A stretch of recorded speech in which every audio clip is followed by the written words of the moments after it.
नमस्कार, स्वागत आहे तुमचं DNA या सेशनमध्ये. आजच्या लोकसत्ता आणि द हिंदूमधले इम्पॉर्टंट मुद्दे आपण डिस्कस करणार आहोत. सोबतच त्याच्यावरती PYQ आणि काही प्रॅक्टिस क्वेश्चन देखील आपण बघणार आहोत. ठीक आहे. तर सुरुवातीला पहिला महत्त्वाचा मुद्दा आहे, वेस्ट एशियामध्ये, पश्चिम आशियामध्ये जो काही संघर्षाचा मुद्दा सुरू आहे, जी काही संघर्षाची परिस्थिती सुरू झालेली आहे, आता त्याच्यासाठी भारताने जे भारतीय नागरिक तिथं अडकलेले आहेत, तर त्यांच्यासाठी ह्युमॅनिटेरियन ऑपरेशन्स सुरू करायला तिथं एक निर्णयात्मक भूमिका घेतलेली आहे. आता या बाबतीमध्ये एक्झॅक्टली आपल्यासाठी महत्त्वाचा मुद्दा कोणता आहे, की आयोगाच्या बाजूने आपल्याला प्रिलिम्सला असे काही मानवतावादी ऑपरेशन्स, मोहिमा भारताच्या बाजूने सुरू केल्या जात असतील तर त्याच्यावरती प्रश्न आपल्याला विचारला जातो. ऑपरेशनचं नाव लक्षात ठेवायचं आहे, ऑपरेशन संकल्प असं त्याला नाव देण्यात आलेलं आहे. वेस्ट एशियामध्ये, पश्चिम आशियामध्ये जो काही हा संघर्ष सुरू आहे त्याच्यामध्ये मानवतावादी मदत आणि मोहीम तिथं करण्यासाठी म्हणून ऑपरेशन संकल्प सुरू करण्यात आलेला आहे, ज्याच्यामध्ये मग INS सुरत एक रिजनल मॅरिटाईम सिक्युरिटी एंगेजमेंट म्हणून तिथं ऑलरेडी बहरीनमध्ये उपस्थित होतीच, तर तिला देखील या मोहिमेमध्ये सामील करून घेण्यात आलेलं आहे.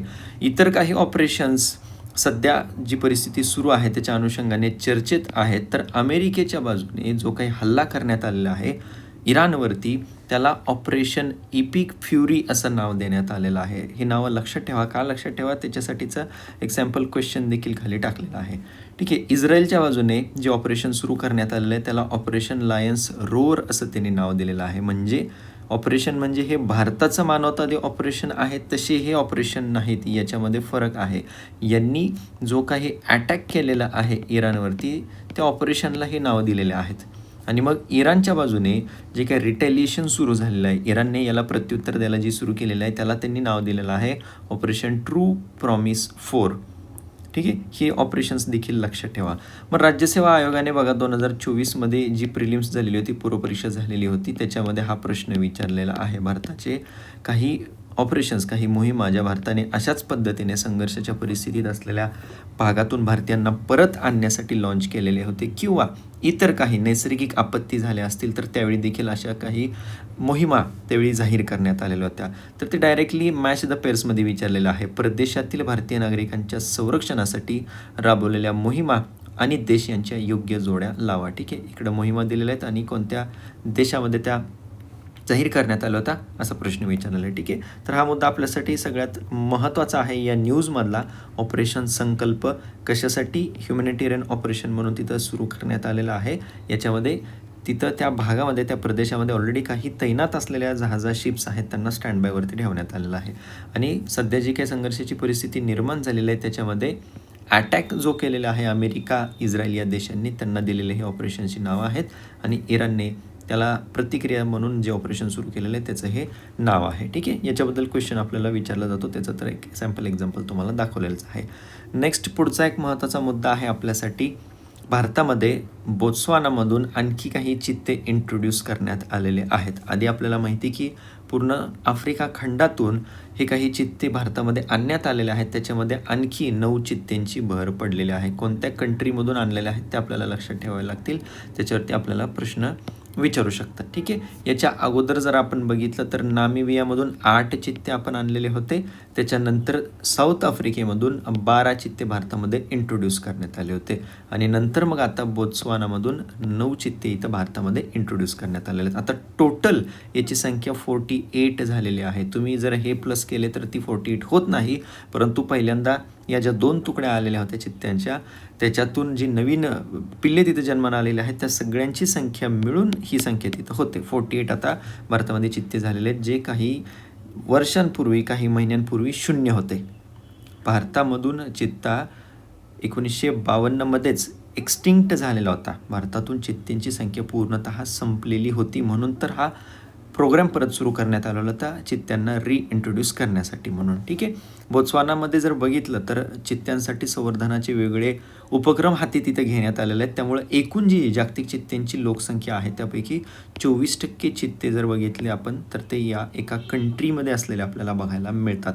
तर आपल्याला याला देखील एक एक्झाम्पल म्हणून यूज करू शकतो. मेन्सच्या क्वेश्चनमध्ये जर आपल्याला प्रश्न विचारला वाईल्ड लाईफ कॉन्झर्वेशनला घेऊन, प्राणी संवर्धनाला घेऊन, प्राणी वनस्पती संवर्धनाला घेऊन आपल्याला जर क्वेश्चन विचारला तर त्याच्यामध्ये एक एक्झाम्पल म्हणून आपण बोत्स्वानाचा, आफ्रिका खंडातला देश, त्याचं एक्झाम्पल म्हणून टाकू शकतो की वन्यजीव संवर्धनामध्ये त्यांनी खूप चांगल्या पद्धतीने तिथं काही उपक्रम राबवले, त्यामुळे एवढ्या मोठ्या प्रमाणामध्ये तिथं एका प्रजातीचा हा उल्लेख तुम्ही एक्झाम्पल म्हणून करू शकता की एवढ्या मोठ्या प्रमाणामध्ये तिथे चित्ते वास्तव्यास आहेत. ठीक आहे, बेसिक काही डिटेल्स आपल्याला त्याच्याबद्दल जाणून घ्यावे लागतील. मगाशी जसा मुद्दा सांगितला की भारतामधून 1952मध्येच चित्ता एक्सटिंक्ट डिक्लेअर करण्यात आला होता. नामशेष असं त्याला मराठीमध्ये म्हणलं जातं, नामशेष झालं असं जाहीर करण्यात आलेलं होतं. मग कुनो नॅशनल पार्कमध्ये पहिल्यांदा इंट्रोड्यूस करण्यात आलेलं होतं मध्य प्रदेशमध्ये. ठीक आहे, मग त्याच्यासाठी हा जो चित्ता इंट्रोडक्शन प्रोग्राम सुरू करण्यात आला होता, तो चित्ता इंट्रोडक्शन प्रोग्राम तो प्रोजेक्ट टायगरच्या अंतर्गतच जाहीर करण्यात आलेला आहे. ठीक आहे, प्रोजेक्ट चित्ता हा प्रोजेक्ट टायगरचाच भाग आहे. हा एक मुद्दा महत्त्वाचा लक्षात ठेवा. याच्यामध्ये मग प्रोजेक्ट टायगरची जबाबदारी ज्या ऑथॉरिटीकडं आहे अगोदरपासून, नॅशनल टायगर कॉन्झर्वेशन ऑथॉरिटी, त्यांच्याकडंच या प्रोजेक्ट चित्ताची देखील जबाबदारी आहे. प्रोजेक्ट चित्ता हा प्रोजेक्ट टायगरचाच पार्ट आहे. NTCA नावाची बॉडी जी आहे, नॅशनल टायगर कॉन्झर्वेशन ऑथॉरिटी, त्यांच्याकडंच याची देखील जबाबदारी तिथं देण्यात आलेली आहे. ठीक आहे, मध्य प्रदेश आणि राजस्थानमधले काही लोकेशन्स याच्यामध्ये मग सिलेक्ट करण्यात आले, निवडण्यात आले आणि त्याच्यामध्ये मग कुनो नॅशनल पार्क असेल, नौरादिही असेल किंवा शहागड असेल, यासारख्या ठिकाणी हे चित्ते जे आहेत ते इंट्रोड्यूस भारतामध्ये करण्यात आलेले आहेत. ठीक आहे, मग चित्त्यांचे वेगळे व्हरायटीज, त्यांच्या स्पेसीज असलेले आपल्याला बघायला मिळतात. IUCNचं स्टेटस जर आपण बघितलं तर आशिया भागामध्ये आढळणारा जो चित्ता आहे तो क्रिटिकली इंडेंजर्ड आहे. आफ्रिका भागामध्ये आढळणारा जो आहे तो वल्नरेबल स्टेटसमध्ये आहे. ठीक आहे, ओव्हरऑल IUCN लेपर्ड जर आपण बघितलं तर त्याचं IUCNचं स्टेटस वल्नरेबल असलेलं आपल्याला बघायला मिळतं. या वेगळ्या स्पेसीज त्याच्यामध्ये मार्जरा कुळातल्या कॅट फॅमिलीमधल्या ज्या वेगळ्या स्पेसीज आहेत त्याच्याबद्दलची माहिती इथं दिलेली आहे. स्पेसिफिकली चित्ता आपल्यासाठी इम्पॉर्टंट आहे कारण त्याच्यामध्ये काही घडामोडी सध्या आणखी घडत आहेत. नेक्स्ट पुढचा मुद्दा आहे GS पेपर 2शी संबंधित असलेला. GS पेपर 2 असेल किंवा GS पेपर 1मध्ये सोसायटी असेल त्याच्यासोबत देखील याला आपण रिलेट करू शकतो. UGCच्या बाजूने, युनिव्हर्सिटी ग्रँट्स कमिशन, आपल्याकडं विद्यापीठांच्या बाबतीमध्ये नियमावली तयार करणारी, विद्यापीठांच्या बाबतीमध्ये काही उपक्रम राबवणारी, इम्प्लिमेंट करणारी संस्था म्हणून या UGCकडं बघितलं जातं. तर UGCच्या बाजूने काही रिफॉर्म्स इंट्रोड्यूस करण्यात आले होते विद्यापीठांमध्ये. मुद्दा का आहे तो समजून घेऊया. या आर्टिकलमधला क्रक्स तुम्हाला समजून सांगतो. तर या युनिव्हर्सिटी ग्रँट्स कमिशनच्या बाजूने तिथं काय करण्यात आलेलं होतं की काही रिफॉर्म्स सजेस्ट करण्यात आले. कशासाठी करण्यात आले तर युनिव्हर्सिटीजमध्ये कास्ट बेस्ड डिस्क्रिमिनेशन जे होते, जातीवरती आधारित काही भेदभावाच्या घटना ज्या काही घडतात त्या कमी करण्यासाठी म्हणून काही रिफॉर्म्स तिथं इंट्रोड्यूस करण्यात आले आहेत. मग त्याची डिबेट सुरू आहे सध्या देशभरामध्ये. मग आता हे सेशन एक्झॅक्टली कसं तुम्हाला हेल्पफुल ठरणार आहे, कशा पद्धतीने या सेशनचा तुम्ही फायदा करून घ्यायचा आहे, त्याच्यासाठी एक क्लासिक एक्झाम्पल म्हणून या मुद्द्यावर आपण डिस्कशन करूया. ठीक आहे, आता बघा सोशल जस्टिस, इथं वरती तर मी नमूद करतोच की सिलेबसमधला कोणता पॉईंट या न्यूजशी संबंधित आहे, प्लस आणखी कोणत्या पेपरमधला पॉईंट रिलेटेड असेल तर तो देखील तुम्हाला सांगून देतो. तर GS पेपर 1मध्ये सोसायटीमध्ये पण याला आपण रिलेट करू शकतो.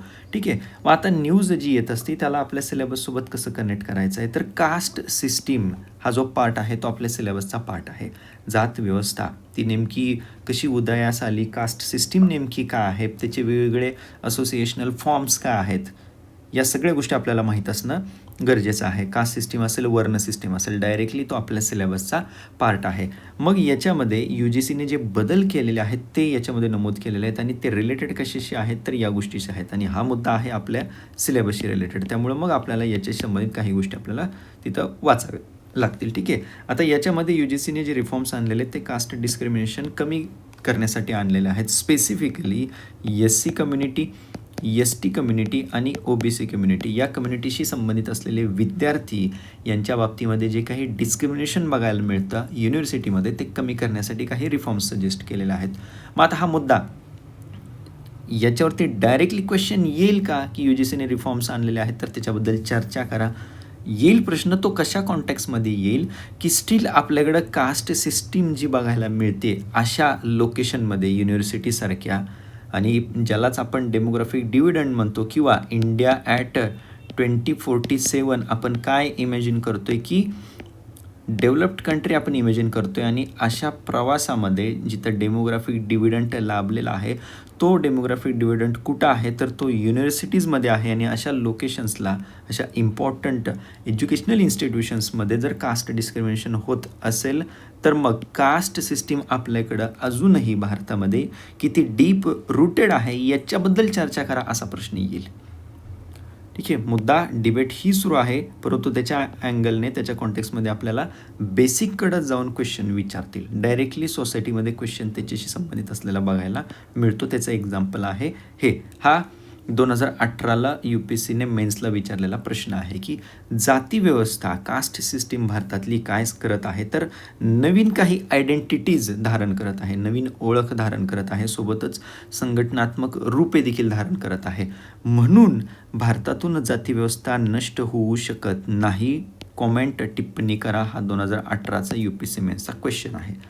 Caste system is assuming new identities and associational forms, hence caste system cannot be eradicated in India. Comment असं तिथं म्हणलेलं आहे. आता मग याचं उत्तर एक्झॅक्टली आपण कसं लिहू शकतो? ठीक आहे, इंट्रोडक्शनमध्ये आपण काय करू शकतो? इंट्रोमध्ये आपण कास्ट सिस्टीम नेमकी काय असते ते डिफाईन करू शकतो आणि काही असोसिएशनल फॉर्म्स म्हणजे कास्टच्या जातीशी संबंधित असलेल्या संघटना, त्याचं उदाहरण आपण टाकू शकतो इंट्रोडक्शनमध्ये.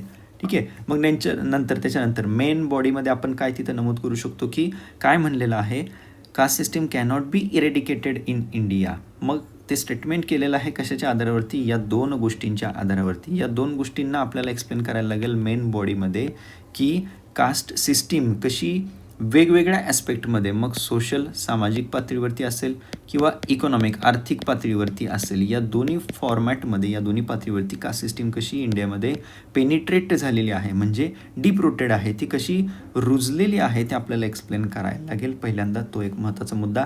त्याच्यानंतर कास्ट असोसिएशन्स ज्या आहेत, म्हणजे जातीवरती आधारित ज्या संघटना आहेत, तर त्यांचा रोल एक्झॅक्टली का आहे या सगळ्या गोष्टींमध्ये, तो आपण तिथं नमूद करू शकतो.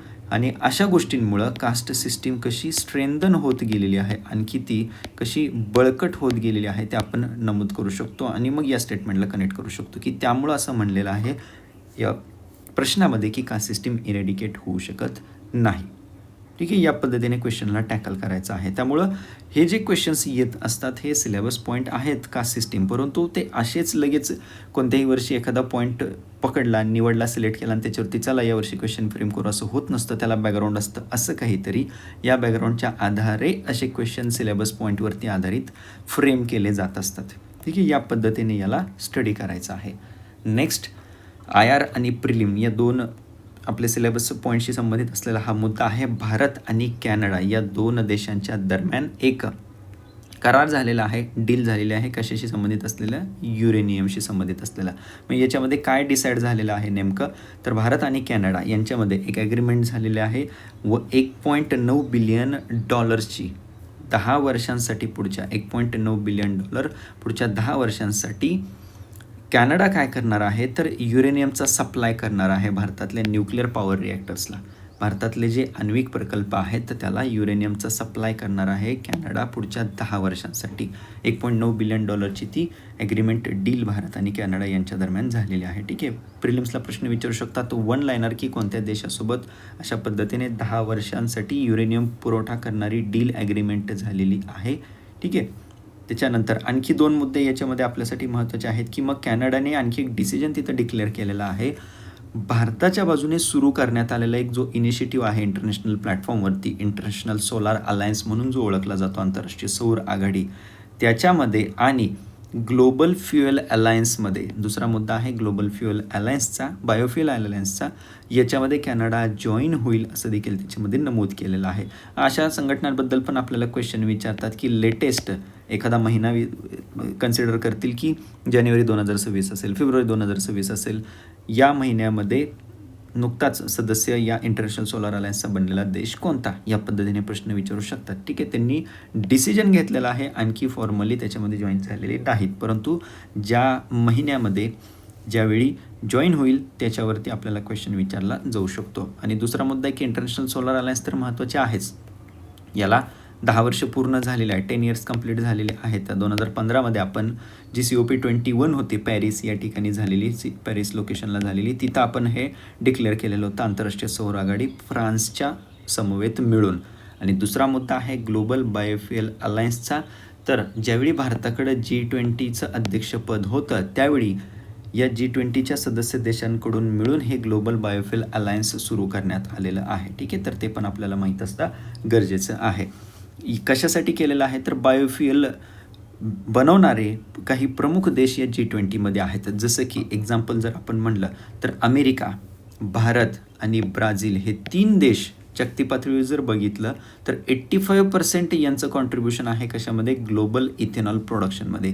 इथेनॉलच्या बाबतीत तर भारतामध्ये आपल्याला माहिती आहे E20 जो प्रोग्रॅम, जो इनिशिएटिव्ह आपण सुरू केलेला आहे त्याचं इम्प्लिमेंटेशन तर ठरल्याप्रमाणे ठरलेल्या कालावधीमध्ये झालेलं आहे. पेट्रोलमध्ये इथेनॉलचं 20% आपण प्रमाण ऑलरेडी ते इम्प्लिमेंट केलेलं आहे. ठीक आहे, तर त्याचा एक महत्त्वाचा मुद्दा, महत्त्वाचे स्टॅटिस्टिक्स इथं नमूद केलेले आहेत की भारत, अमेरिका आणि ब्राझील ही डायग्रॅम लक्षात ठेवा. अशा डायग्रॅम तुम्ही आन्सरमध्ये काढणं अपेक्षित असतं. इनोव्हेशन काही आन्सरमध्ये उत्तरामध्ये देणं अपेक्षित असतं. भारत, अमेरिका आणि ब्राझील या 3 देशांचं मिळून कॉन्ट्रीब्युशन 85% आहे ग्लोबल इथेनॉल प्रोडक्शनमधलं. बायोफ्युएलच्या बाबतीमध्ये स्पेसिफिक जर विचार केला तर इथेनॉल प्रोडक्शनमध्ये हे प्रमाण बघायला मिळतं आहे.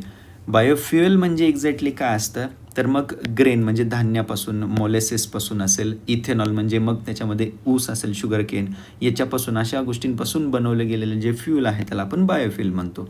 आणि फॉसिल फ्यूल म्हणजे काय, पेट्रोल, डिझेल, ते फॉसिल फ्यूल झालं. मी अलायन्स कशासाठी सुरू केलेली आहे तर बायोफ्युएलचं जे काही उत्पादन होतं अशा देशांमध्ये स्पेसिफिकली, तर ते जगभरामध्ये त्याची कनेक्टिव्हिटी वाढवण्यासाठी म्हणून. ओके, तर ही अलायन्स एक महत्त्वाची आहे, लक्षात ठेवा. G20चं ज्यावेळी भारताकडं अध्यक्षपद होतं त्यावेळी ते सुरू करण्यात आलं होतं. आणि ISAबद्दल तर तुम्हाला गोष्टी सांगितल्या. इंटरनॅशनल सोलार अलायन्स भारत आणि फ्रान्सने मिळून 2015मध्ये त्याची सुरुवात केलेली आहे.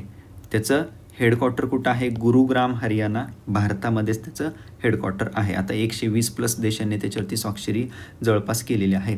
काय आहे ISA नेमकं तर ट्रॉपिक ऑफ कॅन्सर आणि ट्रॉपिक ऑफ कॅप्रिकॉन जे आहे, कर्कवृत्त आणि मकरवृत्त, या दरम्यान जे स्थित देश आहेत यांना सूर्यप्रकाश मोठ्या प्रमाणामध्ये मिळतो. तर मग त्याच्यापासून ऊर्जा निर्मितीचा हा एक इनिशिएटिव्ह आहे इंटरनॅशनल सोलार अलायन्स. ठीक आहे, तर तो एक महत्त्वाचा मुद्दा आहे. त्याला पण 10 वर्ष पूर्ण होऊन गेलेले आहे, त्यामुळे तो पण आपल्यासाठी महत्त्वाचा मुद्दा आहे. आणि ग्लोबल बायोफ्युएल अलायन्स ते सध्या चर्चेत आहे, तर ते आपल्याला माहीत असणं गरजेचं आहे. नेक्स्ट, IR आणि प्रिलिम्सशी संबंधित महत्त्वाचा मुद्दा आहे आपल्यासाठी. याच्यावरती खूपच चर्चा सुरू आहे सध्या, जो काही संघर्षाचा मुद्दा सुरू आहे वेस्ट एशियामध्ये. तर रशियाकडून आपण बघा मोठ्या प्रमाणामध्ये तेल घेत होतो. रशिया युक्रेन सगळा संघर्ष सुरू झाल्यापासून, परंतु गेल्या काही दिवसांपूर्वी अमेरिकेसोबत जे काही आपली ॲग्रीमेंट झालेलं आहे त्याच्यानुसार आपण डिसिजन घेतलेला आहे की रशियाकडून तेल घेणं आपण कमी करणार आहोत आणि त्याच्यानुसार आपण पावलं टाकत आहोत. गेल्या काही म्हणजे मे 2022पासून जर बघितलं तर पहिल्यांदाच 20%च्या खाली इम्पोर्ट गेलेला आहे. रशियाकडून जे आपण तेल घेतो त्याचं प्रमाण 20%च्या खाली गेलेलं आहे. मे 2022पासून पहिल्यांदा हा लोएस्ट नंबर तिथं बघायला मिळत आहे. मग रशियाकडून घेण्याच्या अगोदर आपण कोणत्या देशांकडून हे ऑइल घेत होतो तर वेस्ट एशियामधले ते देश होते. त्यांचं आता प्रमाण परत एकदा वाढायला लागलेलं आहे. जानेवारी 2026मध्ये जर बघितलं तर इराककडून 16.6% ऑइल इम्पोर्ट आलेलं आहे. UAE कडून 10.4%, सौदी अरेबिया 17.5%, कुवेत 6.1%. हे 4 देश लक्षात ठेवा, हे वेस्ट एशियामधले आहेत. स्ट्रेट ऑफ होर्मुझ त्या भागामध्ये सध्या काय सुरू आहे आपल्याला माहिती आहे. मग हे लिंकेज इम्पॉर्टंट आहे, जी संघर्षाची परिस्थिती सुरू आहे त्याच्यासाठी, की इंडियावरती इम्पॅक्ट या सिच्युएशनचा काय होईल. पहिला इम्पॅक्ट या गोष्टीवरती होणार आहे की जे ऑइल, क्रूड ऑइल आपण तिथून घेतोय, एनर्जी सिक्युरिटीचा इश्यू तिथं क्रिएट होणार आहे. ऊर्जा सुरक्षेचा मुद्दा तिथं उपस्थित होतो पहिल्यांदा.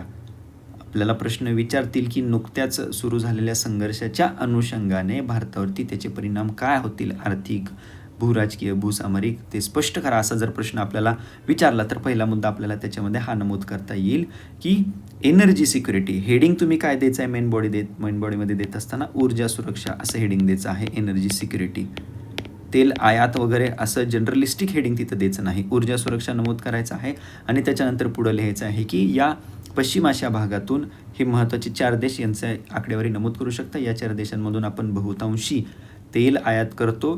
तर या संघर्षाच्या परिस्थितीमुळे स्ट्रेट ऑफ होर्मुझ असेल, गल्फ कंट्रीजमधून येणारं सगळं तेल असेल, याच्यावरती ट्रान्सपोर्टेशनवरती परिणाम होणार आहे. या अनुषंगाने भारताची ऊर्जा सुरक्षा धोक्यात येऊ शकते. असा मुद्दा तुम्हाला मेन्सच्या तुमच्या आन्सरमध्ये तिथं नमूद करायचा आहे. ठीक आहे. दुसरा मुद्दा आहे इंडियन डायस्पोराचा. काल पण आपण कालच्या सेशनमध्ये पण डिस्कस केलेला होता. दुसरा मुद्दा आहे परदेशस्थ भारतीय नागरिक त्यांच्या सुरक्षेचा. डायस्पोरा असे शब्द डायरेक्टली तिथं तुम्ही मेन्शन करणं एक्सपेक्टेड आहे उत्तरामध्ये, कारण सिलेबसमधला तो वर्ड आहे, सिलेबसमधला तो शब्द आहे. ठीक आहे. डायस्पोरा सिक्युरिटी, एनर्जी सिक्युरिटी, ऊर्जा सुरक्षा पहिला नमूद केला, परदेशस्थ भारतीय नागरिकांची सुरक्षा तो दुसरा मुद्दा उपस्थित केला. ठीक आहे. परत इन्व्हेस्टमेंट, गुंतवणूक भारताची जी काही या भागामध्ये आहे त्याचा मुद्दा नमूद करू शकतो. जसं की चबाहार बंदराचा आपण काल पण चर्चा केलेली होती. चबाहार बंदराच्या बाबतीमध्ये जी काही इन्व्हेस्टमेंट केलेली आहे, कशासाठी केलेली आहे, तर India to Chabahar port, Chabahar पोर्टपासून Afghanistan आणि सेंट्रल एशियाला कनेक्ट करणारा तो ट्रान्सपोर्टेशनचा रूट म्हणून आपण डेव्हलप करण्यासाठी चबाहारमध्ये इन्व्हेस्टमेंट केलेली आहे. तर अशा गोष्टींवरती परिणाम होईल. याला जिओ इकॉनॉमिकमध्ये आपण रिलेट करू शकतो. भू आर्थिक मुद्दे म्हणून त्याला समस्या म्हणून नमूद करू शकतो. असे काही मुद्दे. ठीक आहे. सोबतच INESTC, international north south transport corridor, त्याच्यावरती इम्पॅक्ट होईल. तो पण इथूनच जातो. भारताची सेंट्रल एशियासोबतची कनेक्टिव्हिटी याच्यामार्फत हॅम्पर होते. यासारख्या गोष्टी आपण तिथं नमूद करू शकतो. ठीक आहे. मॅपिंग या पद्धतीने व्यवस्थित करायचं आहे की त्या भागातली काहीही न्यूज आली तरी आपल्याला सगळं त्या बाबतीतलं माहीत असायला पाहिजे. मग 360 डिग्री ॲनालिसिस एक्झॅक्टली कसं करायचं आहे. ठीक आहे. एखादा मुद्दा, एखादी न्यूज चर्चेत येत असेल आणि आपल्या सिलेबसमधला पॉईंट असेल, तर वेस्ट एशिया आपला तो एक्सटेंडेड नेबरहूड आहे, त्याच्याबद्दल प्रश्न विचारला जातो. तर 360 डिग्री ॲनालिसिस कसं व्हायला पाहिजे, भारतावरती परिणाम काय होईल. एनर्जी सिक्युरिटीचा मुद्दा सांगितला पहिला तुम्हाला, ऊर्जा सुरक्षेचा मुद्दा, आणि त्याच्यामध्ये एक्सप्लेनेशन सेम तुमचे पॉईंट्स ॲज इट इज असायला पाहिजे तुमच्या आन्सरमध्ये, इथं ज्या पद्धतीने नमूद करून दिलेले आहेत तसेच. ठीक आहे.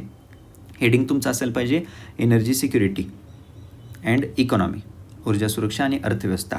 भारत हा जगातला तिसरा सगळ्यात मोठा क्रूड ऑइलचा कन्झ्युमर आहे, ग्राहक देश आहे, आणि तो जवळपास 85 ते 88% आपल्या गरजेचं जे तेल आहे तो आयात करतो. मग अशा संघर्षाच्या परिस्थितीमुळं याच्यावरती परिणाम तिथं होईल. तो पहिला महत्त्वाचा मुद्दा तिथं उपस्थित करायचा. ठीक आहे. याच्यामध्ये आणखी काही आकडे नमूद केलेले आहेत की दिवसाला आपण किती बॅरल ऑइल अशा देशांकडून, इराक, सौदी, UAE आणि कुवेत यांच्याकडून आपण या स्ट्रेट ऑफ होर्मुझच्या मार्फत मागवतो.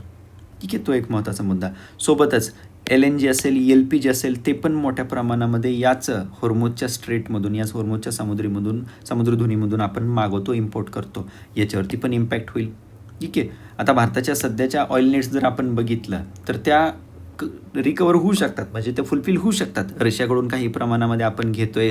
सोबतच आपले काही स्ट्रॅटेजिक पेट्रोलियम रिझर्व्स आहेत. आता स्ट्रॅटेजिक पेट्रोलियम रिझर्व्स काय असतात हा पण एक महत्त्वाचा मुद्दा जाणून घ्या की अशीच संघर्षाची परिस्थिती कधी आली तर तेलाच्या आयात निर्यातीवरती त्याचा परिणाम होतो. अशा वेळी पेट्रोलच संपून जाऊ नये सगळं म्हणून आपण काय करत असतो की असे काही रिझर्व्स तयार करून ठेवलेले आहेत भारतामध्ये, ज्याच्यामध्ये आपण पेट्रोलियम प्रॉडक्ट्स हे सगळे स्टोअर करून ठेवतो. अशी काही युद्धजन्य परिस्थिती आली तर त्यावेळी सगळंच तेल जर संपलं, इम्पोर्टवरती इम्पॅक्ट झाला, तर हे रिझर्व्स वापरता येतील. म्हणून अशा काही गोष्टी आहेत आपल्याकडे स्ट्रॅटेजिक रिझर्व्स. तरी पण मग या किमतींवरती परिणाम होणार आहे म्हणून इकॉनॉमीचा मुद्दा तिथं नमूद केलेला आहे. ठीक आहे.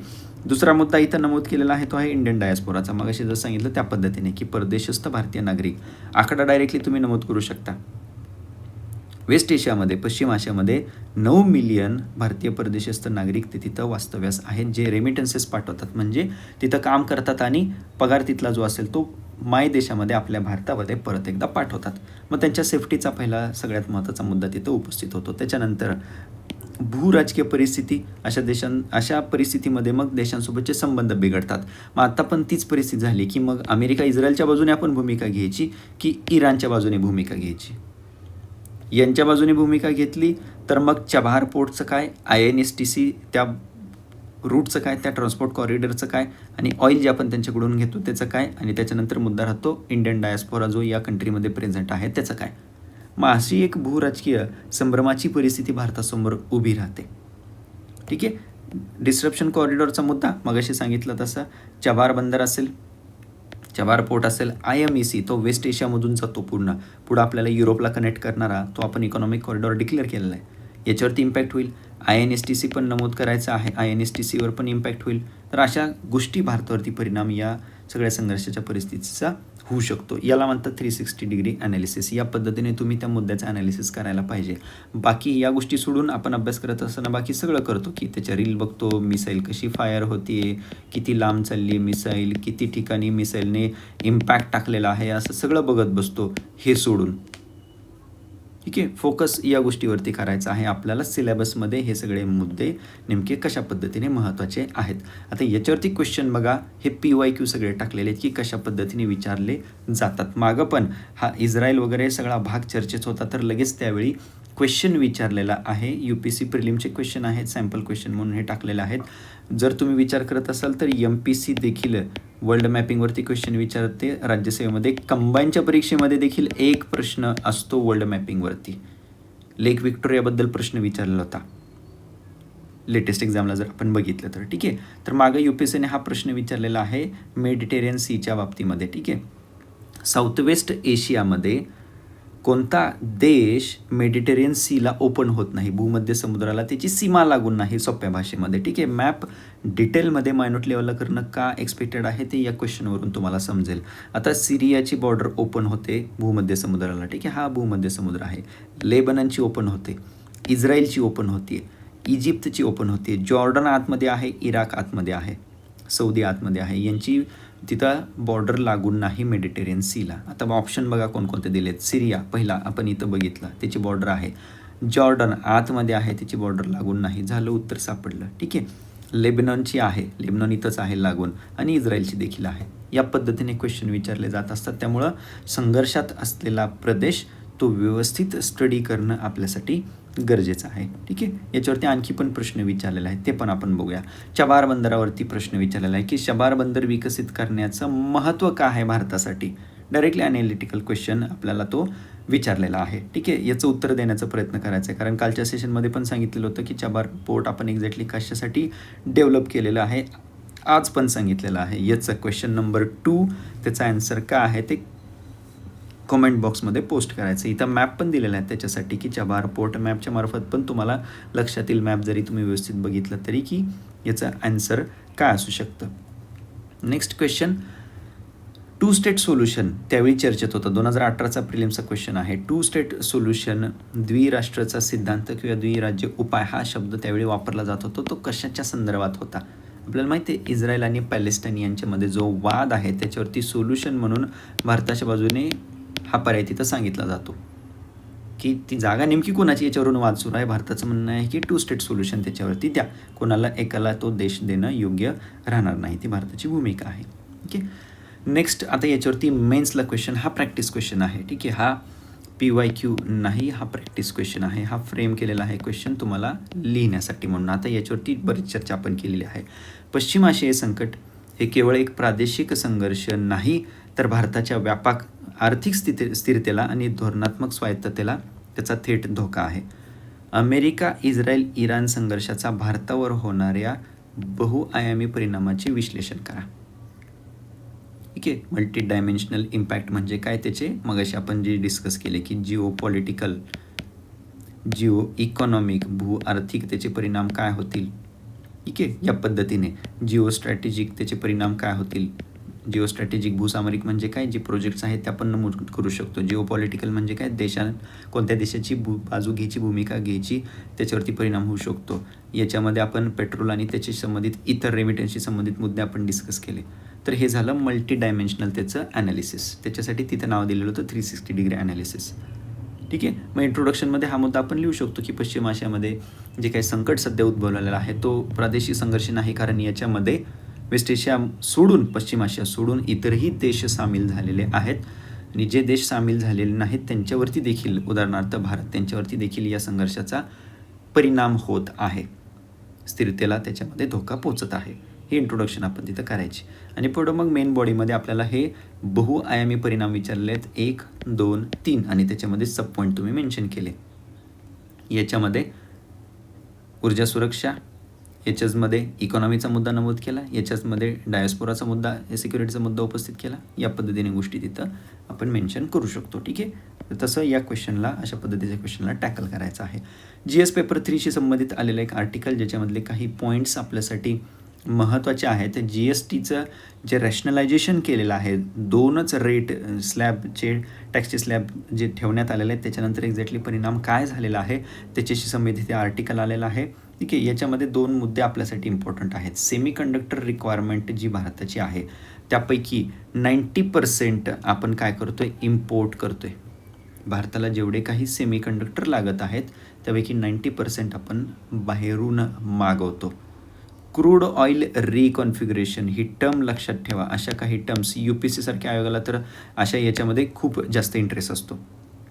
क्रूड इम्पोर्ट रिकॉन्फिगरेशन म्हणजे काय? क्रूड इम्पोर्ट रिकॉन्फिगरेशन म्हणजे की क्रूड ऑइल जे आपण रशियाकडून मोठ्या प्रमाणात घेत होतो, त्याच्यामध्ये आता बदल झाला आहे. वेस्ट एशियामधून परत एकदा ते वाढत चाललेलं आहे, जी आधीची परिस्थिती